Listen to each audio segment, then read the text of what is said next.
Star उत्सव पर देखिए अपने चहीते शोज 1 अप्रैल से डीडी फ्री डिश पर।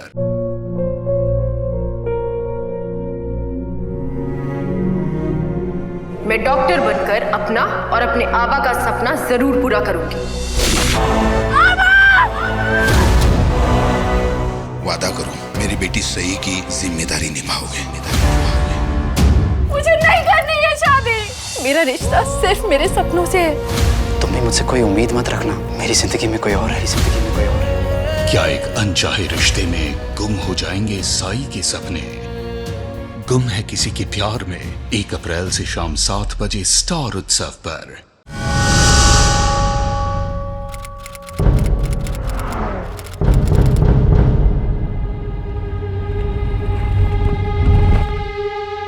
किधर जाने को मांगता है मैडम? वो अगर आप मुझे आगे वाले टर्न पे उतार देंगे ना तो मैं रिक्शा पकड़ लूंगी। अकेले मुझे बहुत डर लगता है। डोंट वरी मैडम, मैं आपको छोड़ दूंगा। Thank you.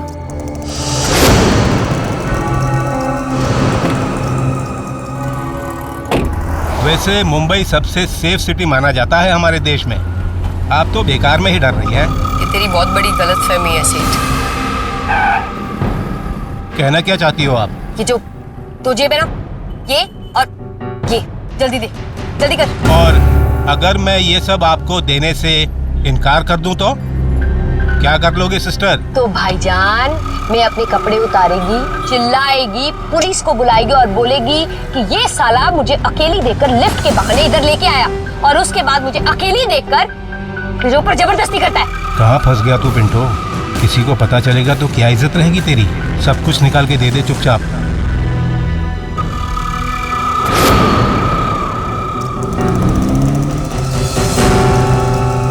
अरे मैं छोड़ूंगा नहीं तुमको, पुलिस कंप्लेंट करूंगा।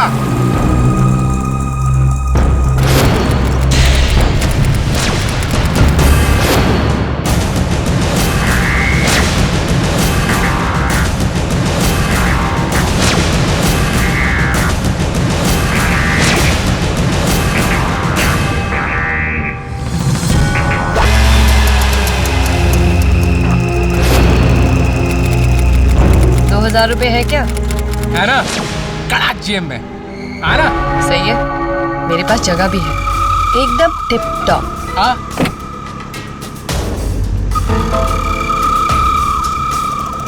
चल पहले रोकड़ा दे। रोकड़ा? क्या बकवास कर रही है? पेमेंट काम के बाद होती है। मैं पहले लेती है।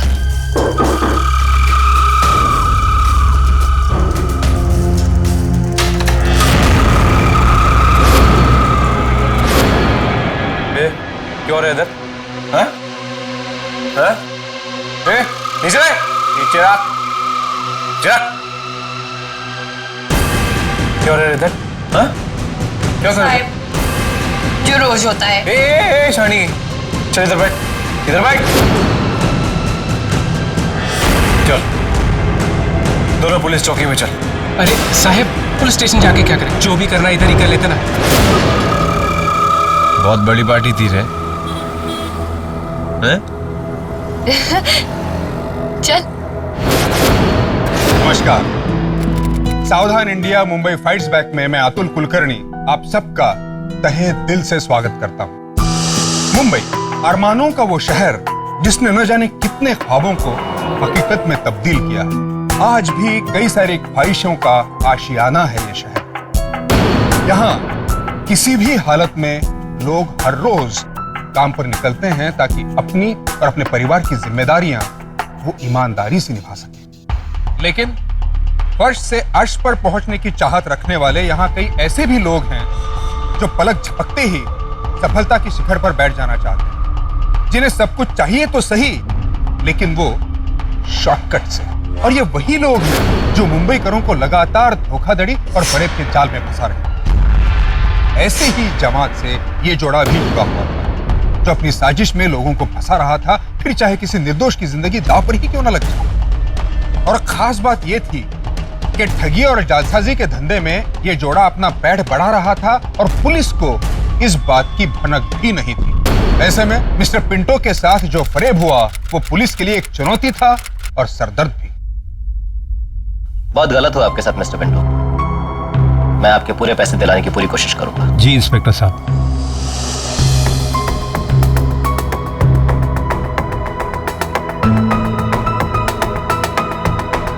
Thank you mister Pinto.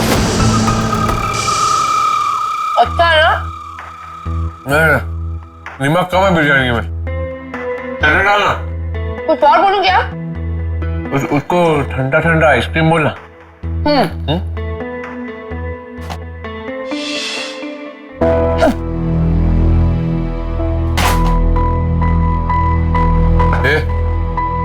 Najma, Najma क्या हो गया तेरे को? डॉक्टर के पास जाने का है क्या? नहीं, ठीक हूं मैं।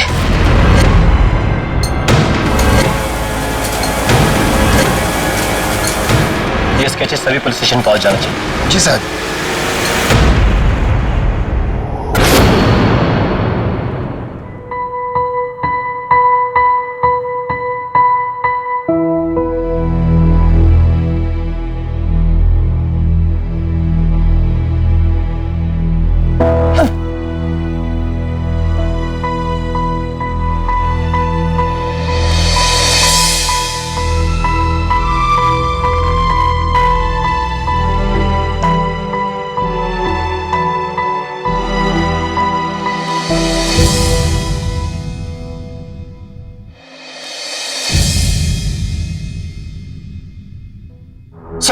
खबर मिली है कि इस तरह की धोखाधड़ी और लूट की घटनाएं पिछले 3 महीनों से चल रही है।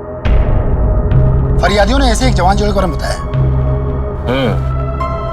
तो हमारे बंटी बबली को 3 महीने हो गए सक्रिय होकर। मासूम और भोले भाले लोगों को अपने जाल में फंसाकर लूटते हैं और इलाका भी वो चुनते हैं जहां से भागने के कई रास्ते। ये जवान जरूर है, लेकिन वारदात को अंजाम बिल्कुल एक प्रोफेशनल की तरह देते हैं। हो सकता है इन्होंने जहां पहले अपराध किया था वहां फिर से ट्राई करें। कि अपराधी हमेशा अपनी जीत के नशे में सावधानी भूल जाता है। हमें इसका चांस लेना चाहिए। जरूरतें जब ऐशो आराम की सीमा लांघ जाएं और उसके लिए कोई मेहनत भी ना करना चाहें, तो रातों रात अमीर बनने के लिए सिर्फ एक ही रास्ता नजर आता है, जुर्म का। और कई सारे लोग इसी रास्ते को इख्तियार कर लेते हैं। चिंता की बात तो यह है कि आज के नौजवान जरूरत और ऐशो आराम के बीच संतुलन नहीं बिठा पा रहे हैं, और नतीजा ये कि छोटे जुर्मों से लेकर बड़े गुनाहों तक को वो अंजाम दे रहे हैं। और ये 2 अपराधी नजमा और अकरम भी अपनी नाजायज जरूरतों के हाथों लाचार थे। उन दोनों को पकड़ने की योजना पुलिस ने बड़ी गंभीरता से शुरू कर दी। अपने सर पर मंडराते हुए कानून के खतरे से बेखबर और नजमा के गर्भवती होने के बावजूद उन दोनों ने एक और मासूम को अपना शिकार बनाने का षड्यंत्र रचा। और फिर एक रात मुंबई के सुनसान सड़कों पर वो पतली गली है ना, उधर। जहाँ तक मेरे को मालूम है इस गली में कोई लॉज या होटल तक नहीं है। बड़ा ही प्राइवेट है और किसी को कुछ पता भी नहीं चलता। आराम से सब कुछ हो जाता है। इधर तो रास्ता बंद है।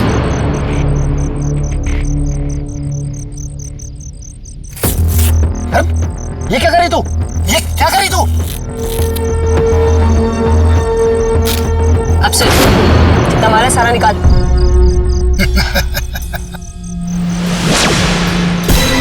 माल तो तू निकालेंगे बबली। तो तेरा पार्टनर बंटी किधर है? बुलाना उसको। छोड़ मुझे। अरे बबली, इतनी मुश्किल से तो हाथ आई तू। बच के जाने सकती तू। सब जल्दी भाई।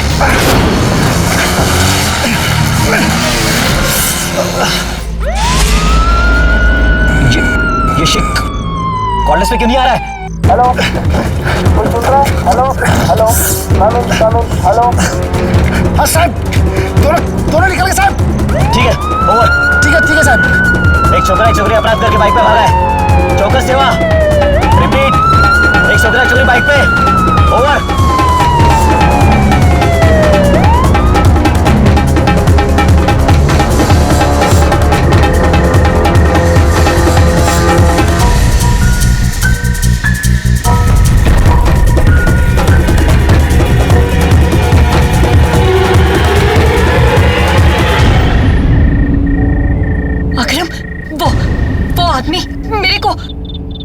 ए नजमा कुछ नहीं होगा अपन को, कुछ नहीं होगा अपन को, कुछ नहीं होगा, कुछ नहीं होगा। अपन सेफ है रे, सेफ है अपन, फ्री है ना अपन। हाँ क्या करेंगे अकरम?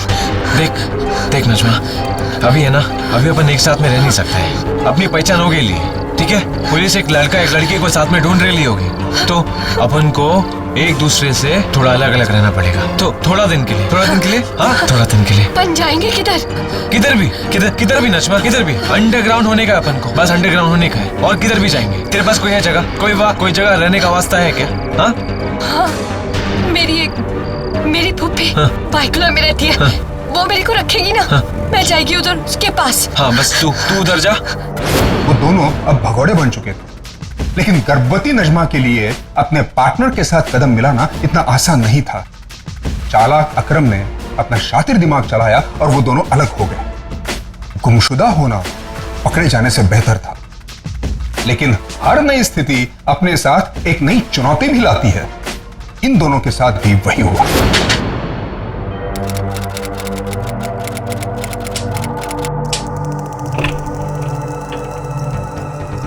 कौन? हाय मेरे बच्चा, 3 साल के बाद तू आएगी तो मैं कैसे पहचानूंगी तुझे? वैसे तूने तो मुझे कभी याद किया ही नहीं होगा। चल छोड़ना फूफी, ये बता कि कैसी है तू? मैं तो ठीक हूँ, बस थोड़ी बूढ़ी हो गई हूँ। अरे हाँ, तेरी अम्मी को फोन करके बता दो तू कि तू यहाँ आई है, वरना बेचारी वो तो फिक्र करती रहेगी। क्या हुआ? फूफी रात हो गई है, अम्मी सो रही होंगी ना, काहे को टेंशन देने का, कल बात करेंगे। हाँ अच्छा ठीक। अब सच्ची मुझे एक बात बता, क्या बात है? मैंने सुना है कि तुमने शादी कर ली है। हाँ फूफी कर ली। वो मेरा मर्द है ना, ड्राइवर है, बाहर रहता है, तो अकेले घर में रह के मेरे को बहुत डर लगता है, इसीलिए तेरे पास आ गई रहने को। तेरी जो मर्जी आए तू कर, पूरा घर है, काफी जगह है, पड़ी रहना तू भी कहीं पर। फूफी कोई काम है तो बताना मेरे को। काम? हाँ एक काम हो सकता है।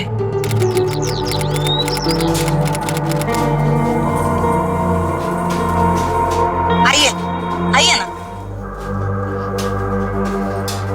ये है मेरा मंदिर जहाँ पे खाना बनता है, और ये है डब्बे। 2 लड़कियां इसमें खाना पैक करती है और टेम्पो में डालकर डब्बे निकल जाते हैं। तुम्हारा काम है बस सब्जी तरकारी लाने का। टाइम पे काम शुरू करो और डब्बे निकलने तक उनके सर पे खड़ा रहने का। अरे ताई, उसको पगार कितनी मिलेगी? देखो, पहली वाली बाई को मैं 4000 देती थी, इसको भी उतने ही दूंगी। मंजूर है तो बोलो। करेगी ना मैं, पर कब से करने का है? अरे अभी से। ये देखो, इसमें दुकानों के नाम लिखे हैं और ये सामान की लिस्ट। उनका हिसाब तो मैं महीने का महीने कर देती हूँ। तुम बस ये लिस्ट में लिखा हुआ सामान लेके आओ अभी। हाँ।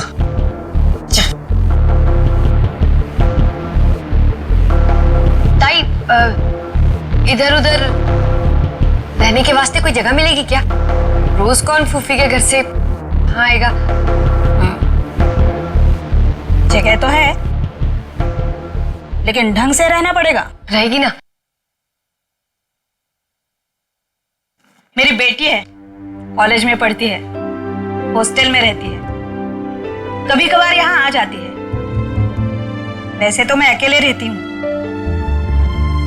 तुम आ जाओगी तो दिल भी बहल जाएगा। आएगी ना, काम भी अच्छा करेगी। कैसा है रे? कैसा होगा रे, इधर कोपचे में बैठे लाए। तू कैसी है? तेरे को तेरी फूफी मिली क्या? अरे फूफी भी मिली और काम भी मिला। कैसी नौकरी रे नजमा? हाँ, क्या दिमाग का शॉर्ट कर रही? तू भांडी घसेगी किसी के घर का, वो भी ऐसी हालत में? तेरी सटा के लिए क्या? अरे ऐसा नहीं है रे, वो खाना भेजने वाली एक ताई है, उसी के घर पे सब संभालने का है। अरे पन काय को रे नजमा? फूफी के घर पे रहती तो उसके पेट में बात ना बचती, कुछ ना कुछ करके अम्मी अब्बू को बता देती, इसीलिए दूर रहना ही ठीक है। चल रखती है। चल ठीक है। मुंबई पुलिस पूरी जद्दोजहद के साथ नजमा और अकरम को तलाश करने में जुट गई।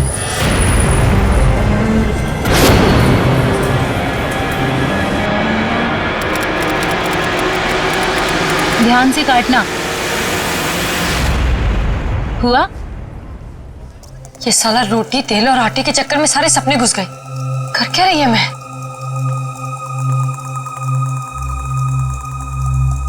मला काही म्हणालीस का नजमा? मतलब कुछ लाने का है क्या? तेल, नमक?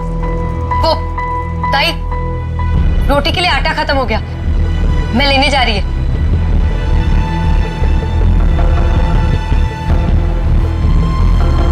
बहुत तरक्की करेगी आगे। अरे किसी दिन तेरे मर्द से तो मिला दे मुझे। हाँ मिलाएगी ना ताई, मिलाएगी। चलती।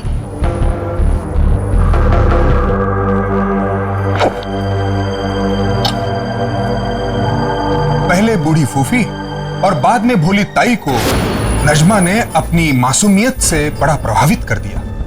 अकरम ने अपनी किसी दोस्त की खुली में आश्रय ले लिया। ताई नजमा को नौकरी देकर बड़ी खुश थी, लेकिन नजमा ने अपनी गर्भवती होने की बात ताई से छुपा के रखी। दोनों बहरूपी अपराधियों को अपनी इस अवस्था की बेबसी और लाचारी से नफरत होने लगी थी। लिहाजा इस अवस्था से बाहर निकलने के लिए उन्होंने योजना बनानी शुरू कर दी। लेकिन तभी पुलिस के हाथों एक और सुराग लग गया।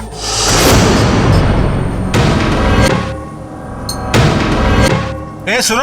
हाँ? इसे पहचानते हो क्या? किसी ने बताया है इसी इलाके में रहता है। नहीं साहब, ध्यान से देखो। हम लोग नहीं जानते इसे, इधर का नहीं है ये। चल। अली भाई, अरे पुलिस है ना, अकरम के लिए पूछताछ कर रही है।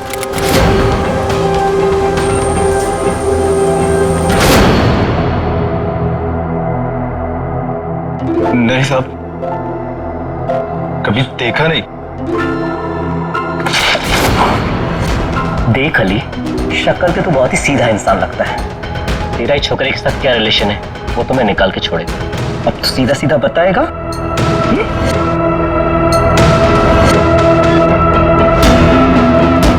साहब अपन को लफड़े में नहीं पड़ने का है। अपन धंधे वाला आदमी है, काम धंधा करके घर चलाता है। इसका नाम अकरम है, अनाथ छोकरा है, साथ में पले बड़े हुए, काम सीखा,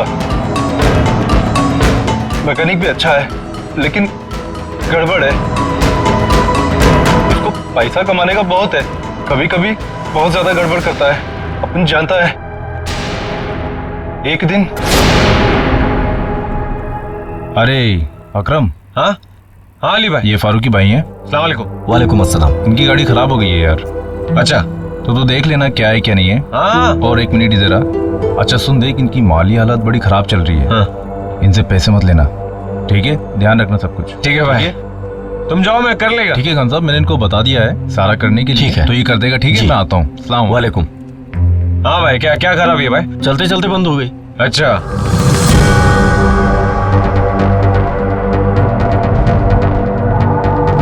इससे कुछ तो निकालना चाहिए। बाइक तो फ्री में बन जाएगा, पार्ट के चक्कर में निकालेगा थोड़ा माल।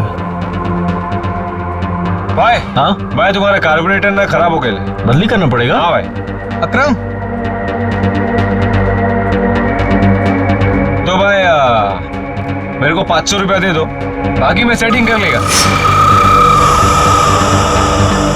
कितना टाइम लगेगा? भाई अभी समझो ना 15-20 मिनट। तो बागड़े में चाय पी के आओ ना। ठीक है, मैं कर देगा एकदम फुल टू। ठीक है, खुदा हाफिज। क्या अकरम यार, गरीब आदमी को क्यों लूटा रहे तूने? और अली भाई ने बोला था ना तकलीफ में यार वो। ए रशीद रे, तू बहुत बोला है रे। हाँ? अबे अगर घोड़ा घास पे रहम खाएगा तो खाएगा क्या? भाई तू नहीं सुधरने वाला। चला।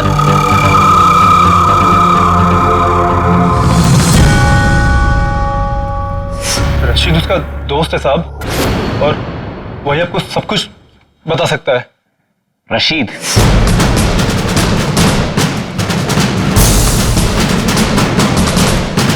कहाँ है अकरम? साहब मुझे नहीं मालूम साहब, खुदा कसम नहीं मालूम? नहीं साहब, मुझे नहीं मालूम। स्केच दे, स्केच दे। इसको जानता है? जानता है इसको? साहब ये तो नजमा है, जावेद मियाँ की बेटी साहब। साहब घर में गरीबी तो थी, पर इसको मस्ती मारने का शौक था, और साहब इसकी एक दिन दोस्ती अकरम से हो गई। ए हीरो, पिक्चर दिखाएगा क्या? रोकड़ा है?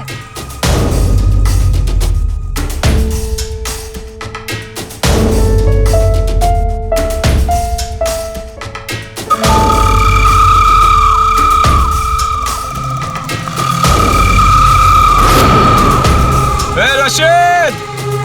अबे यार, नज़मा का घर जानता है? हाँ साहब जानता हूँ। चल। आपकी लड़की नज़मा पहले से ऐसी थी, इस छोकरे के आने के बाद बिगड़ गई?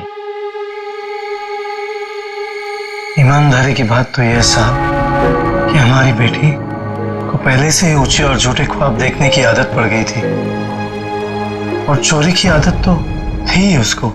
एक दिन की बात है। अबे टीचर बोले कि आज फीस नहीं दूंगा तो एग्जाम लिखने नहीं देगी। अरे ढूंढ तो रही है, यहीं रखे थे। हाँ बोलना, क्या बात कर रही है? नहीं यार, मैंने नहीं देखी अभी तक। कैसा लग रहा है रणबीर? सब तेरे पास ये फोन कहाँ से आया? रुक, करती हूँ। क्या है? क्यों इतना मच कर रही है अम्मी? अरे जन्म चली, पैसे चुराते समय तुझे शर्म भी नहीं आई? तेरे भाई की फीस के पैसे थे वो। हाँ तो क्या हो गया? फीस के पैसे थे, और क्या करोगी इस पंटर को बढ़ा के? अरे बेटा, आज फिर तुमने अपने ही घर पर चोरी कर ली। चुप करो डांपा। उसके बाद उसकी दोस्ती उस छोकरे अकरम से हो गई। एक दिन पता चला कि दोनों ने शादी भी कर ली। तब से नज़मा ने घर और हम सबको छोड़ दिया, और तब से लेके आज तक वो फिर कभी घर लौटी ही नहीं साहब। तफ्तीश की एक एक कड़ी को जोड़ते हुए पुलिस ने उन दोनों का पता ठिकाना तलाश ही लिया। नहीं, उन दोनों का असली नाम भी उन्हें पता चला। नजमा दुनिया की चकाचौंध से बहकी हुई एक गरीब घर की लड़की थी, और अकरम एक यतीम मैकेनिक था जिसके सर पर पैसे वाला बनने का भूत सवार था। ये जोड़ी भगवान ने नहीं, अपराध ने बनाई थी। नजमा और अकरम तो ऐसे ठग थे जिनके लिए रिश्ते नाते बेमानी थे। उनके लिए बस रुपया सब कुछ था, और उसके लिए वो किसी को भी अपना निशाना बना सकते थे। हैरत की बात देखिए, पुलिस के बढ़ते दबाव के बावजूद उन्होंने अपने इरादों को ठंडे बक्से में नहीं रखा। अपना नया शिकार उन्होंने तुरंत चुन लिया। नजमा! अकरम, तेरी सास क्यों बोल रही है?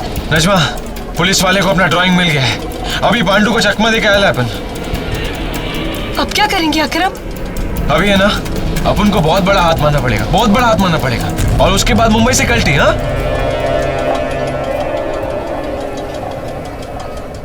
शाकिर, तुमने तो बताया नहीं तुम काम क्या करते हो? मैं बहुत बड़ा कंपनी में ड्राइवर है। अभी के लिए अपने पास बहुत बड़ा बिजनेस साथ में है, बिजनेस तो इसी के पता ना। इसी मामले में तो क्या आया आप दोनों से बात करने के लिए, तो मैंने सोचा कि पुप्पी को भी बुला लेते हैं। तो अच्छी बात है ना, इसी बहाने हम मिल तो गए। हाँ बोलो बेटा, क्या कह रहे थे तुम? अभी क्या ना ताई, समझाने जाएगा तो थोड़ा वक्त लगेगा, इसलिए मैं तुमको थोड़ा सा शॉर्ट में समझाएगा। पुप्पी, तुम भी सुन लेने का।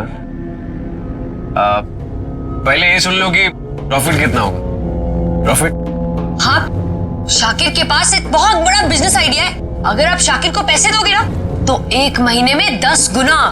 1 महीने में 10 गुना मुनाफा? ये कौन सा धंधा है भाई? अब वो ताई सबको नहीं बता सकते ना। अरे लेकिन मुझे तो समझाओ। समझा ना? अरे फूफी, देखो, तूने शाकिर को 3000 रुपए दिए ना? 1 महीने के बाद बता कितने हुए? कितने? 30,000। 30,000? तो देखो, मेरे को तो इंटरेस्ट नहीं है। मुझे तो बस मेहनत की कमाई पे ही भरोसा है, क्योंकि ऐसे कमाए हुए पैसे कभी किसी के काम नहीं आते। लेकिन मुझे तो कमाने थोड़े और पैसे। पुप्पी, वो क्या है ना, ऐसा इतना आसानी से नहीं होता ना। पूरा कागज पत्थर लगता है, और पूरा कोर्ट का काम है। मतलब कानून एकदम तरीके से होता है। तो क्या है, मैं काम करता है, कल मैं तुम्हारे घर पे नजमा के साथ आता है, और तुमको वहां पे सब कुछ समझा देगा। अभी क्या है ना पुप्पी, ये स्कीम शुरू करने के लिए अपन को 10,000 रुपए मांगते हैं और गारंटी के ना पुप्पी, तुम्हारे घर का सारा पेपर्स लगेगा। पुप्पी तुम्हारे पास है ना पेपर घर का? हाँ, क्यों नहीं है ना, ये घर मेरा है, मेरे पास घर के पूरे पेपर्स है। मैं अभी लेकर आती हूँ, पैसे भी लाती हूँ और घर के कागजात भी लेकर आती हूँ। हाँ?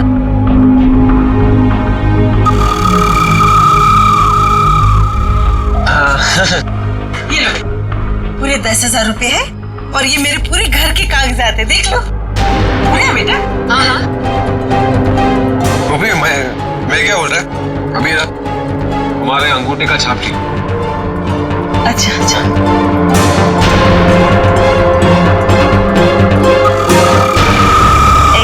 नजमा, देख कैसा है ये लड़का? अच्छा है। कौन है ये पर? अपने सुचिता का होने वाला घरवाला। मैंने इसी से अपनी सुचिता की शादी नक्की कर दी है। दांतों का डॉक्टर है। कभी है शादी? बस अभी कुछ ही दिनों में सुचिता का एग्जाम खत्म हो जाएगा तो लगन का तारीख नक्की करेंगे। जा, खिड़की बंद करके आ जा।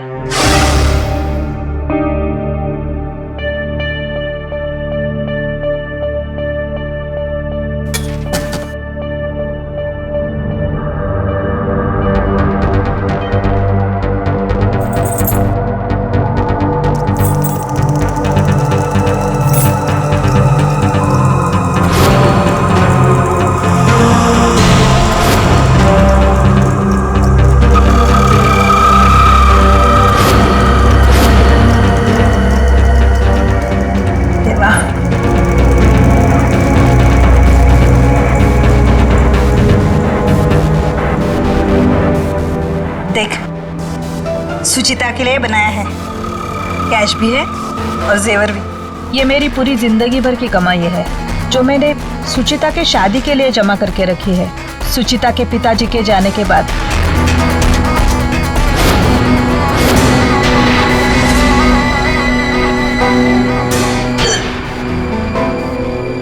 अरे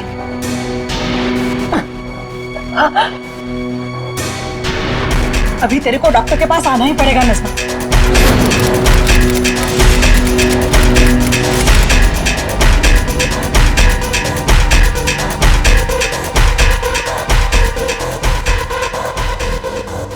कमाल है, 3रा महीने चल रहा है और आपको पता भी नहीं? हाँ, वो पहली बार है ना, इसलिए। अच्छा ठीक है, मैं कुछ दवाइयाँ लिख के देती हूँ, हर हफ्ते आना पड़ेगा चेकअप के लिए। आप हो ना डॉक्टर, मुझे कोई टेंशन नहीं है।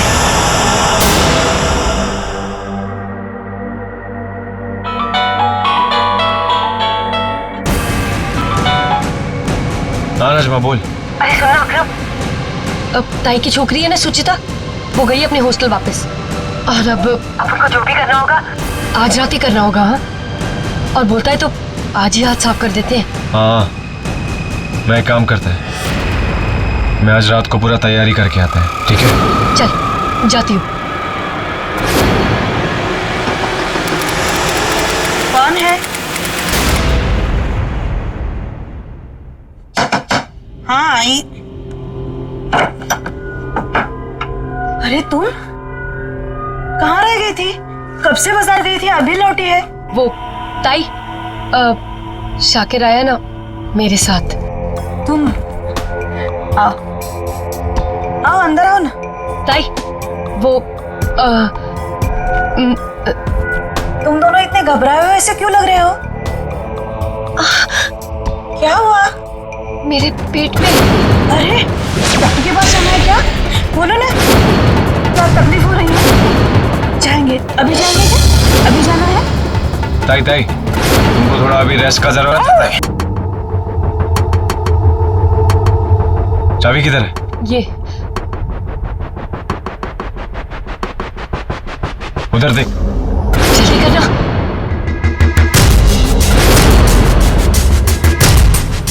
वो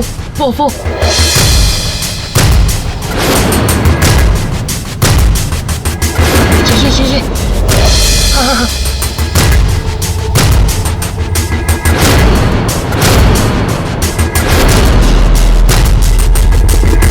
चल चल चल।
ठीक है नज़्मा, मैं भी मेरा पैसा कहना वापस लाने के लिए अपनी जान तक लगा दूंगी।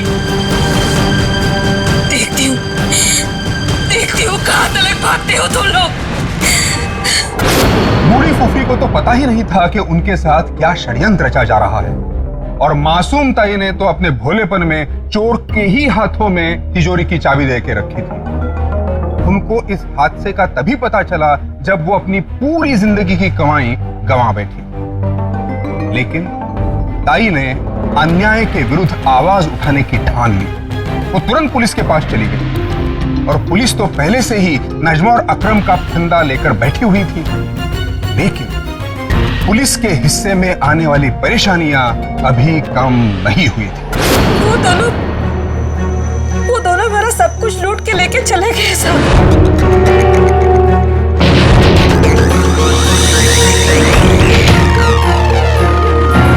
लेकिन नज़्मा आपके घर आई कैसे? जानवी, नज़्मा की फूफी उसको मेरे पास लेके आ गई। शेख गाड़ी निकालो। साहब, एक और बात, नज़्मा 3 महीने के पेट से है।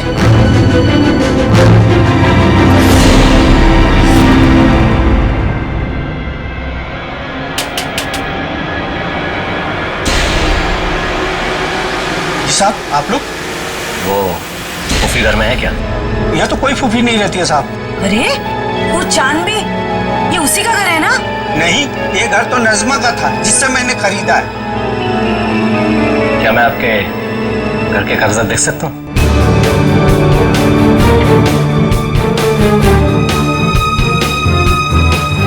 ये घर फूफी ने नज़्मा को बेचा था, और नज़्मा ने इन्हें। साहब, सब झोल है। शेख, सब एक काम करो, सभी म्युनिसिपैलिटी और प्राइवेट हॉस्पिटलों में इन दोनों के स्केच भिजवा दो, आज के आज। जहां तक मेरा अंदाजा है, नज़्मा कहीं ना कहीं तो आएगी चेकअप कराने। जी सर।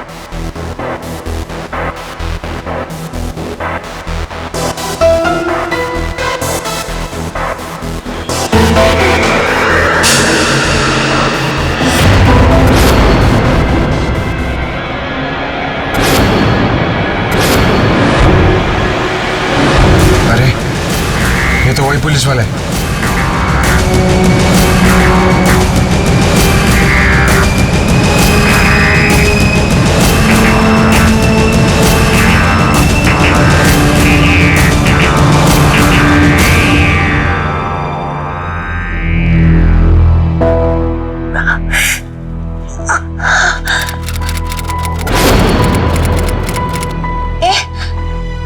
अकरम, तेरे को अब भी लेके जा। किधर? हॉस्पिटल। मेरे से और बर्दाश्त नहीं हो रहा है। थोड़ा सा झेल लेना रे दर्द, तो खाली फुकट का पल जाएंगे ना। वो तूने देखा नहीं क्या? वो थोड़े लोग कैसा ढूंढ रहे हैं अपन को, हर हॉस्पिटल में ढूंढ रहे हैं। प्लीज सर, हटना। अगर तेरी ऐसी हालत होती ना, तो पूछती तेरे को। इससे पहले कि मेरी सटक जाए ना, लेके चल मुझे।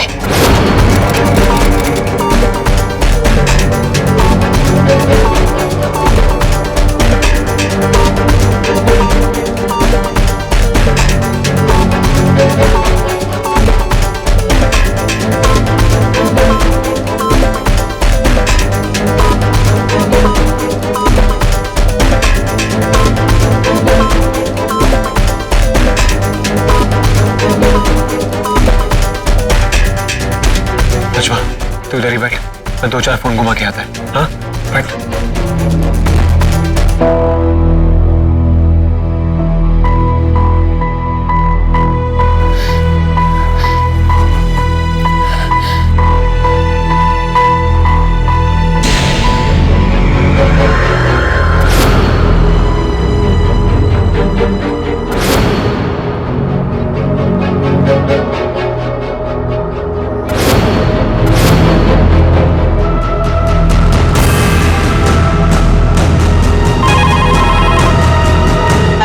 हेलो ताई, वो नज़मा हॉस्पिटल आई है, आप अभी यहाँ आ जाइए। क्या?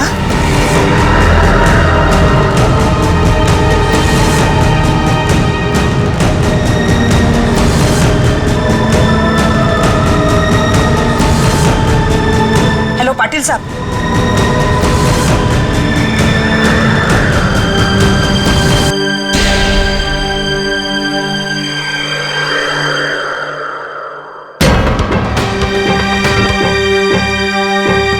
इनको तो जानती होगी ना?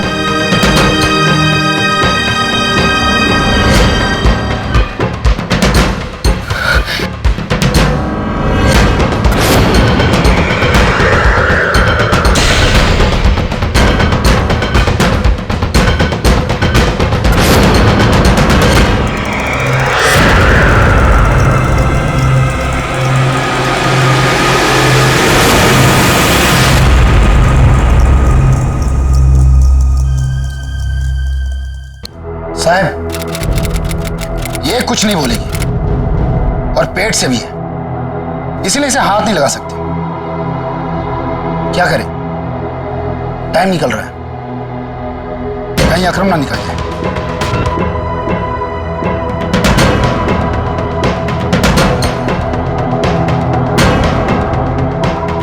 देख, तू जितना टाइम वेस्ट करेगी उतना ही चांसेस है कि अकरम माल लेकर मुंबई से फरार हो जाए, और एक बार वो मुंबई से भाग गया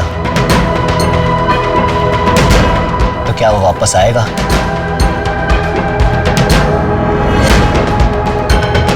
नहीं, ये तू भी जानती है। तुम दोनों की सजा तू अकेली भुगतेगी, और तेरा होने वाला बच्चा बेचारा अकरम का क्या है, उसे तो कोई और नज़मा मिल जाएगी।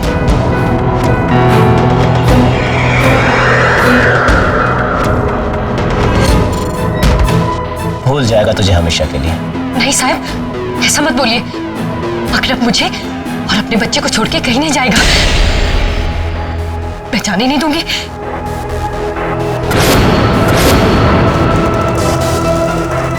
यहां से निकल अकरम बेटा, नजमा तो लटक गई, तो भी अपना सोच और मां लेके खिसक यहां से कहीं बहुत दूर।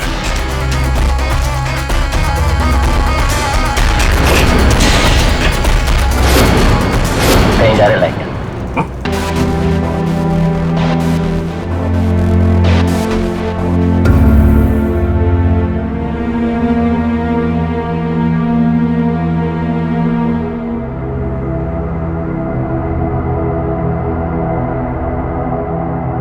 चल अब सच सच बता, नज़मा की फूफी कहाँ है? बोल।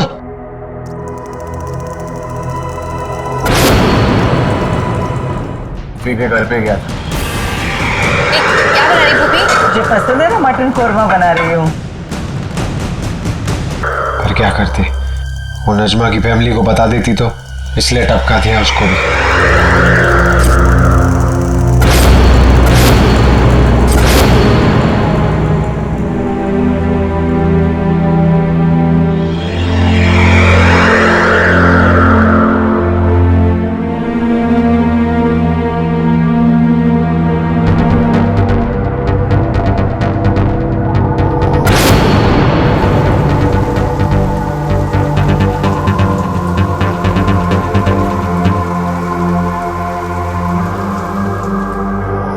कहते हैं कि गुनहगार को अपने गुनाह की सजा मिलनी चाहिए, जरूर मिलनी चाहिए, लेकिन सही सजा तभी मिलेगी जब अपराध से लड़ने की ड्यूटी सिर्फ पुलिस की ना हो, बल्कि हमारी भी हो।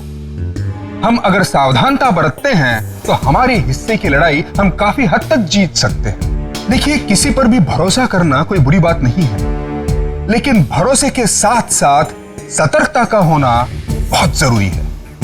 जिस मोड़ पर भरोसे ने लापरवाही बरती, उसी मोड़ पर गुनाह ने मानो अपना रास्ता ढूंढ लिया। ताई और फूफी ने नजमा और अकरम पर भरोसा करके कोई गलती नहीं की। अफसोस सिर्फ इस बात का है कि आजकल मुंबई में भरोसा साजिश का शिकार होते जा रहा है। हमारे कहने का यह कतई मतलब नहीं है कि आप किसी पर भरोसा ना करें या सबको शक की निगाह से देखें। नहीं, बिल्कुल नहीं। बात सिर्फ इतनी सी है कि आप अपनी लापरवाही को समझें और उस पर लगाम लगाएं। लापरवाही पर अंकुश, दूसरे शब्दों में सतर्कता है। जरूर याद रखिए। मुंबई पुलिस की सतर्कता की वजह से अकरम और नजमा की जोड़ी गिरफ्त में आ गई। उन्होंने अपना गुनाह कबूल किया और आईपीसी की धारा 310 और 302 के तहत उन्हें सजा सुनाई गई। एक बात याद रखना जरूरी है कि ऐसे फरेबी लोग अपने शातिर दिमाग की वजह से नहीं, बल्कि हम लोगों की लापरवाही की वजह से कामयाब हो जाते हैं। इसलिए जब भी कोई आदमी आपको मालामाल करने की बात करें या आपकी मुरादें पूरी करने की बात करें, तो आप एक बार सतर्क होकर जरूर जरूर जरूर सोचिएगा, क्योंकि वक्त आ गया है कि ऐसे अपराधियों को हम कह दें आता बस। आज के लिए बस इतना ही। अगले हफ्ते एक ऐसी ही घटना के साथ फिर मिलेंगे, क्योंकि जुर्म से जंग जारी है, अब मुंबई की बारी है। तब तक सावधान इंडिया, मुंबई फाइट्स बैक।